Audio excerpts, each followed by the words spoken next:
JW キャド機械設備施工要領書。配管の勾配、吊り及び指示をダイジェストでご覧ください。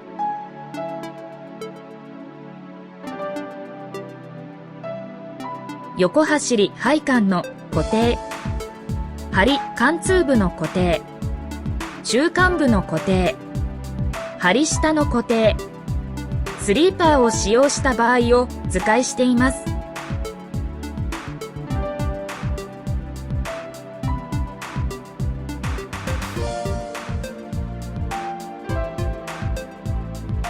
横走り配管の防振指示。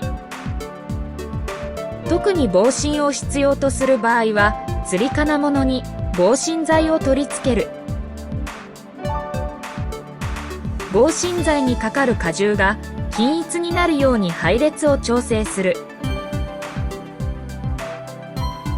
振動伝達をできるだけ少なくするような防振材を選定し、適合荷重のものを使用する。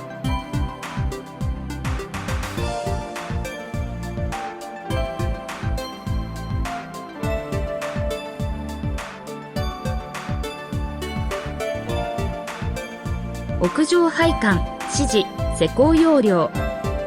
自重のみを指示する場合、露出防水の場合、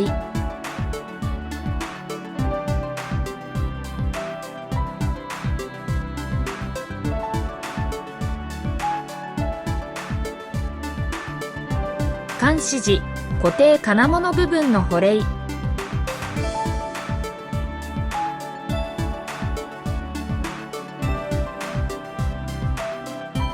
インシュレーションスリーパーを使用する。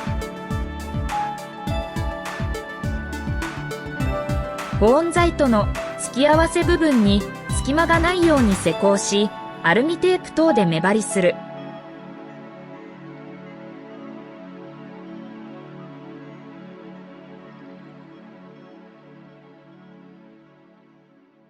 機械周り配管の吊り、指示の位置。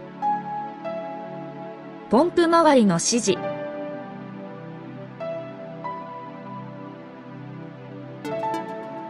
ボイラー周りの指示。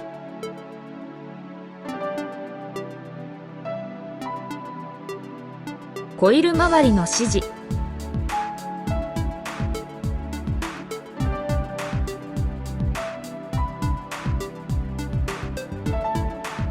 片甲触れ止め指示の位置。縦管の場合を図解しています。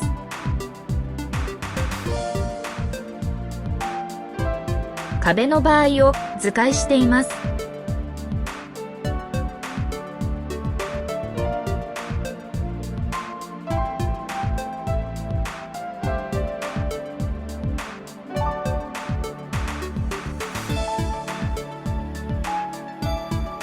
片甲触れ止め指示の2。指示重量、指示部材寸法、部材使用を表にしています。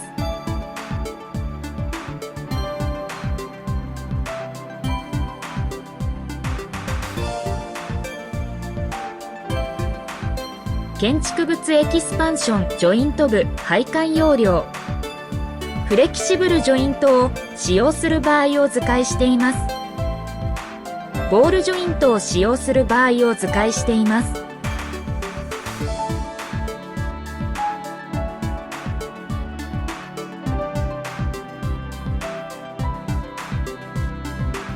建築物導入部の変異吸収配管要領。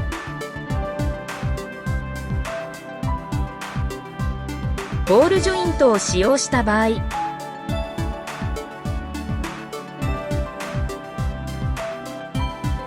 3クッション配管の場合、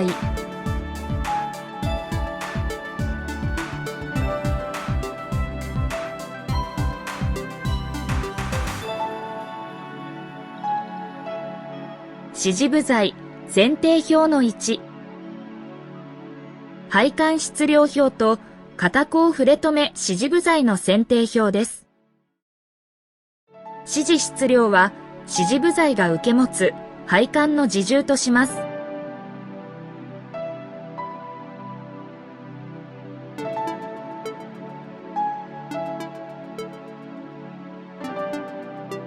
指示部材選定表の2。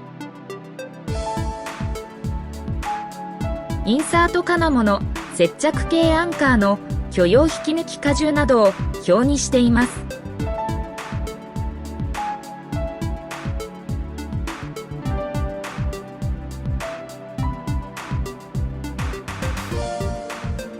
伸縮継ぎ手の固定及びガイド座靴防止用片甲触れ止め指示要領。複式伸縮継ぎ手の例。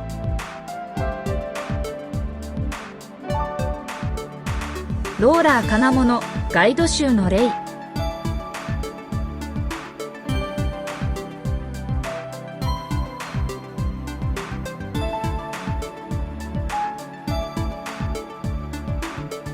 配管のブラケットによる壁指示。ブラケットの種類と部材表を記載しています。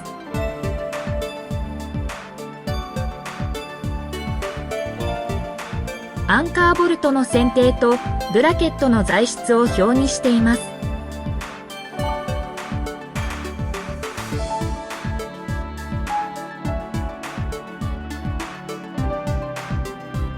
注意事項として、埋設部の指示方法、後付けアンカーについて、伸縮対策を記載しています。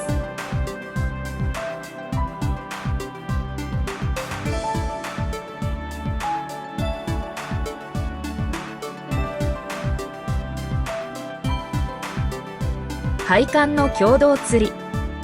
防振がある場合、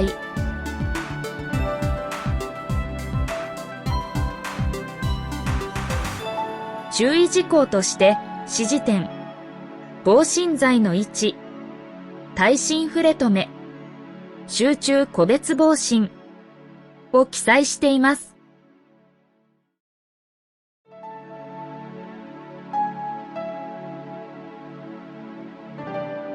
配管の共同吊り、防振がない場合、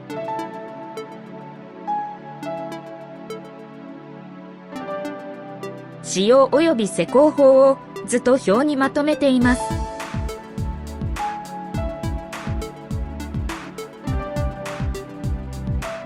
注意事項として耐震、指示点、配管指示材、吊りボルトを記載しています。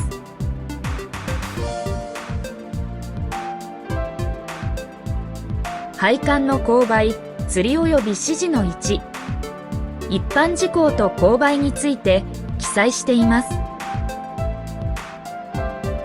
吊り及び指示について記載し、指示間隔を表にしています。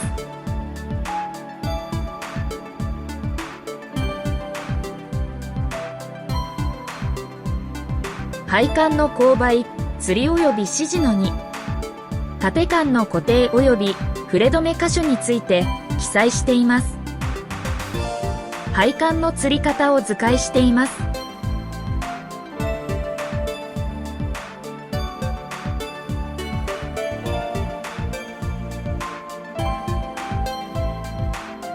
配管の耐震指示要領1、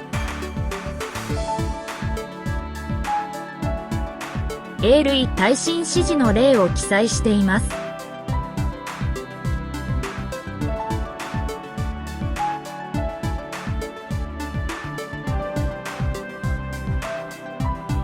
配管の耐震指示要領2、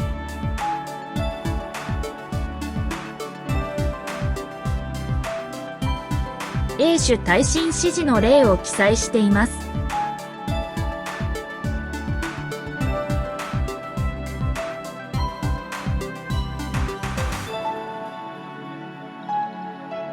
配管の耐震指示要領3、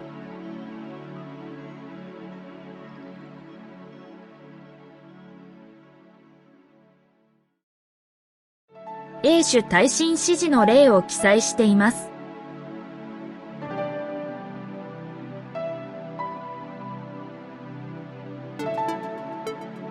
配管の耐震指示要領4、片甲を用いて配管を連結する方法。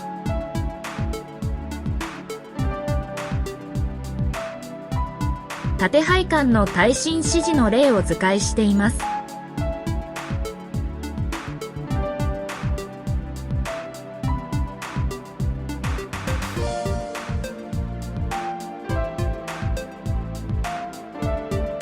配管の耐震指示要領5。A 種耐震指示の例と B 種耐震指示の例を図解しています。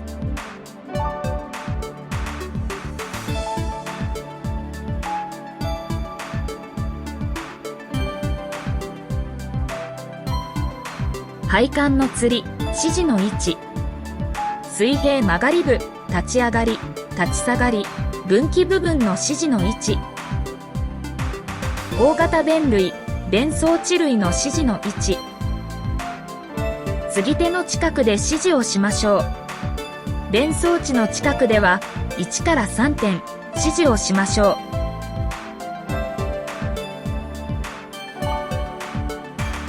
う。方向吊り、単管の場合、複数管の場合。片高触れ止め指示。スラブの場合、壁の場合。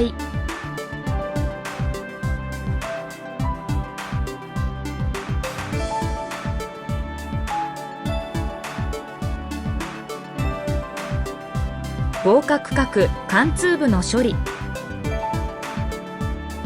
不燃材の配管が建築基準法施行令第112条第15項に規定する耐火構造等の合格角を貫通する場合。冷媒配管の場合。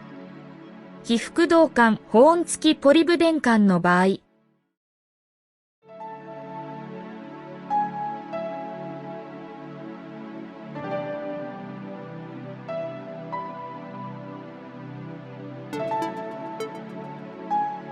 防水床の配管指示。施工例を3つ図解しています。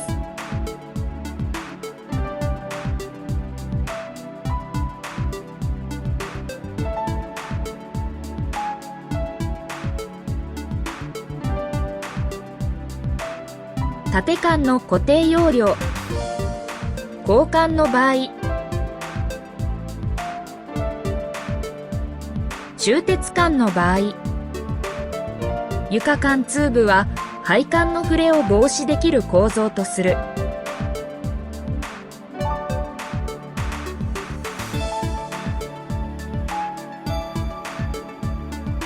縦管の再下部指示。再下部にかかる荷重を一般の吊り金物では指示できない場合などに適用する。配管の受け課題は荷重及び転倒などについて構造的にチェックし、基本的に針に荷重を伝える方法で取り付ける。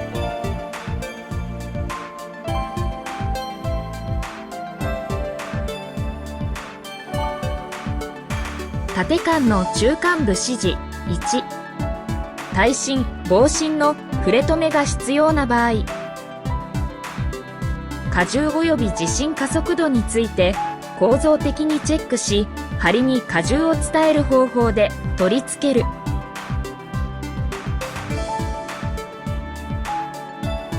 縦管の中間部指示2。伸縮に対して荷重が下向きに働く場合。課題などは構造を十分にチェックし、針に荷重を伝える方法で取り付ける。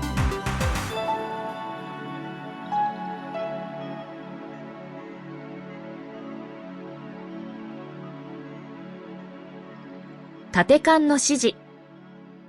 壁を利用する場合。縦管バンドや U 字ボルトの例。床を利用する場合。U 字ボルトと山形鋼。床バンドの例。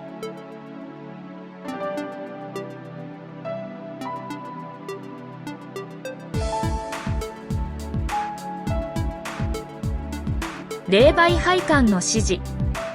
吊りバンド型。ビス固定型の例。